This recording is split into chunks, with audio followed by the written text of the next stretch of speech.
Sahabat Gani, tokoh hari ini adalah seorang pembatik idealis yang telah menghasilkan karya seni luar biasa dan bernilai tinggi dengan membuat pewarna alami batiknya dari daun tanaman indigo strobilates. Beliau adalah Mas Ferry Sugeng Santoso, pemilik alam batik di Desa Gunting, Kecamatan Sukorejo, Kabupaten Pasuruan. Di balik prestasi yang membanggakan, mengenalkan pewarna batik alami Pasuruan ke kancah internasional, tersimpan cerita kegigihannya dalam mengejak masyarakat setempat mengembangkan tanaman indigo. Lalu apa mimpi besar beliau untuk Pasuruan? Simak bareng-bareng yuk obrolan saya bersama Mas Ferry Sugeng Santoso.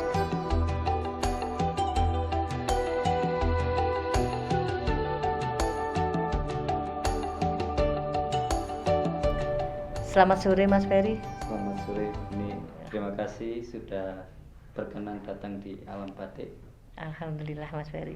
Sebagai seorang tokoh pembatikan di Kabupaten Pasuruan yang saat ini sedang booming dan terkenal karena kemarin sempat memberikan hasil karyanya di acara yang digelar oleh Bapak Bupati dan Ibu Bupati berkaitan dengan pewarna dasar biru yang jenengan ciptakan dari tanaman indigo.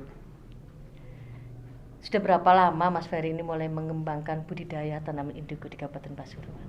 Jadi awalnya dulu memang menjadikan sebuah hal yang gemes buat saya. Saya sempat pernah satu kali ada pameran di Surabaya waktu itu.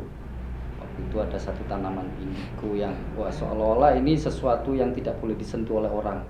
Saking artinya berharganya barang ini buat mereka. Karena waktu itu saya masih belum tahu tanaman indigo strobilantes. Kalau yang indigo yang lainnya saya sudah mengenal. Begitu saya dekati, ada seseorang bilang, "Mas, jangan dekat-dekat," kan gitu. "Ini nanti rusak tanamannya." Saya tanya, "Tanaman apa ini?" "Ini indigo strobilantes untuk penghasil warna biru terbaik dunia." Oh, oke.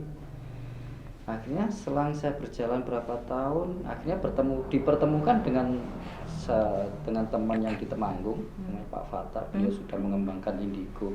Insya Allah di Indonesia baru Pak Fata yang mengembangkan indigo waktu itu. Itu saya bertemu beliau, terus saya minta izin, "Pak, boleh nggak saya kembangkan di Kabupaten Pasuruan?" "Oh, silakan," dengan senang hati kan gitu. Alhamdulillah akhirnya saya mendapatkan bibit indigo ini dari Pak Fata. Dan di dunia di beberapa negara sudah dikembangkan seperti di Jepang, di Thailand, US, di Australia juga dikembangkan. Ini menjadi sebuah mimpi saya nih, bahwasanya Pasuruan harus punya tanaman indigo ini. Awalnya saya tanam sendiri di lahan di depan rumah dan di belakang.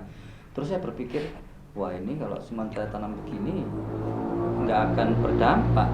Satu buat lingkungan, kedua produktivitas warnanya kurang banyak saya. Akhirnya saya mencoba untuk berjalan untuk mengembangkan tanaman indigo ini di satu tempat, yaitu di Desa Belarang gitu.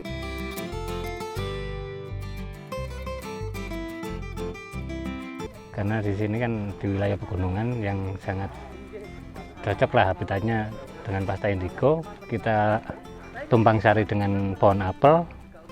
Ternyata fungsinya cukup luar biasa juga. Di bawah pohon apel ini, indigo ini ternyata menyerap asam tanah. Jadi faktornya untuk pohon apel sendiri juga keuntungannya luar biasa, karena pohon apel sendiri kan tidak suka asam tanah. Kita manfaatkan dari perasan daun indigonya, kita fermentasi menjadi pupuk organik. Juga hasil pengkeburannya, airnya juga kita fungsikan pengkocoran. Hasilnya ternyata sungguh luar biasa. Harapan kami nanti pemberdayaan petani di sekitar kawasan Desa Belarang, Kecamatan Tutur, ini kita buat kelompok-kelompok untuk mayoritas petani apel, tumpang sari, menanam indigo, juga petani jeruk, juga petani kopi. Nanti tujuan kedepannya harapannya ke situ.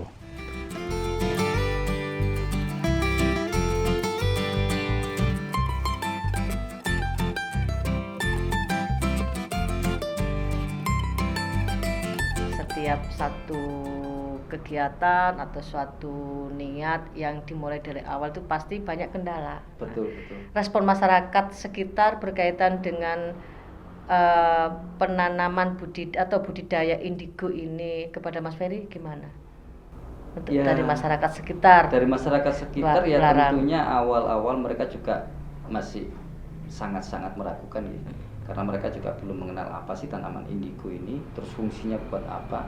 Dan paling utama mereka juga berpikir, terus aku nandur ini dinggo opo. Oh, Kan gitu ya. Nah, daripada tak tanami gini terus nggak ada hasilnya, mending aku nanam rumput yang nanti bisa tak pakai makan ternak. Ya, ya, ini kan hal yang sangat wajar gitu, Iya. karena masyarakat juga tentunya kembali lagi ke efek ekonomi. Efek ekonomi juga kita pikirkan untuk masyarakat. Meskipun kita ada inovasi tapi tidak ada efek ekonomi, masyarakat tidak akan menerima hal Betul. itu. Nah, ini yang saya pikirkan jadi saya jelaskan. Tanaman indigo ini tanaman yang digunakan khusus untuk pewarna, menghasilkan warna biru kan gitu. Dan ini nanti ketika Bapak Ibu menanam, nanti akan kita beli.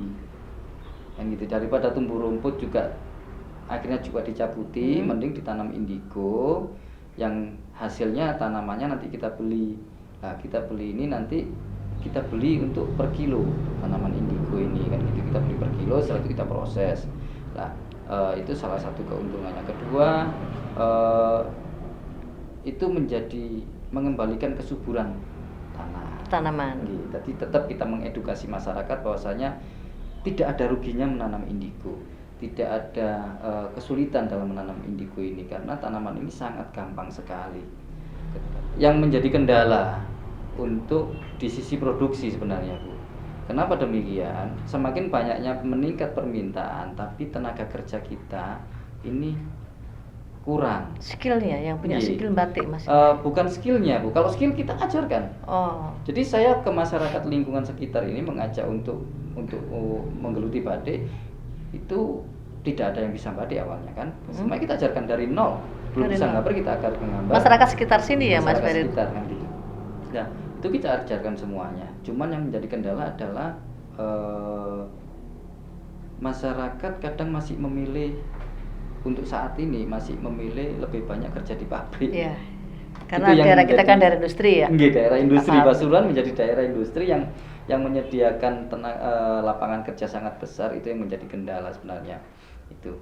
Jadi kalau apa ya kalau bicara tentang batik tentu sangat luas aspeknya kan gitu. Nah, itu yang kemauan diri dari teman-teman muda ini masih ada, belum berani mereka untuk mengambil langkah yang mungkin menurut mereka ini belum pada titik aman. Tapi kalau di pabrik kan mungkin titik aman nih buat mereka. Mas Ferry, ini mungkin bisa ceritain dikit ini gimana kok Mas Ferry ini bisa sampai di Korea sana.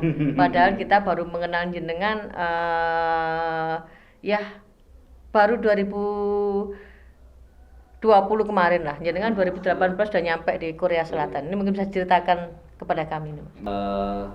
Jadi ada kesempatan kita kerjasama dengan Korea Selatan itu kan mungkin karena kita dilihat layak untuk diajak bekerja sama mengerjakan program yang dimana itu untuk pengembangan budaya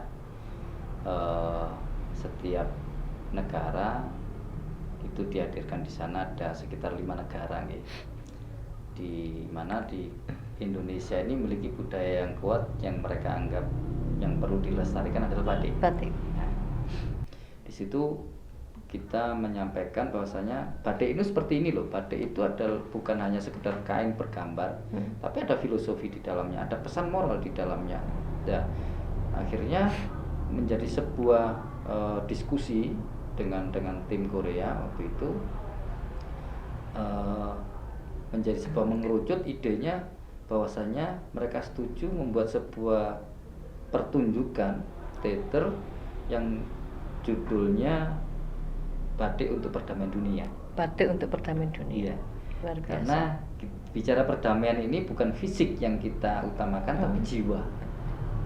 Jadi jiwa yang kita perbaiki lah. Batik ini memberikan pembelajaran, memberikan pendidikan pada jiwa manusia. Nah, ini Nah, mereka saja mau menerima itu, kan gitu. Artinya kenapa masyarakat kita belum bisa menyadari hari itu, kan gitu. Nah, mungkin ya saya belum Ini tahu. PR kita bersama, Ini ya. PR kita bersama nantinya untuk menyadarkan ke sana. Buat kami adalah ini perlu kita menjadi sebuah pembelajaran gitu. Ya.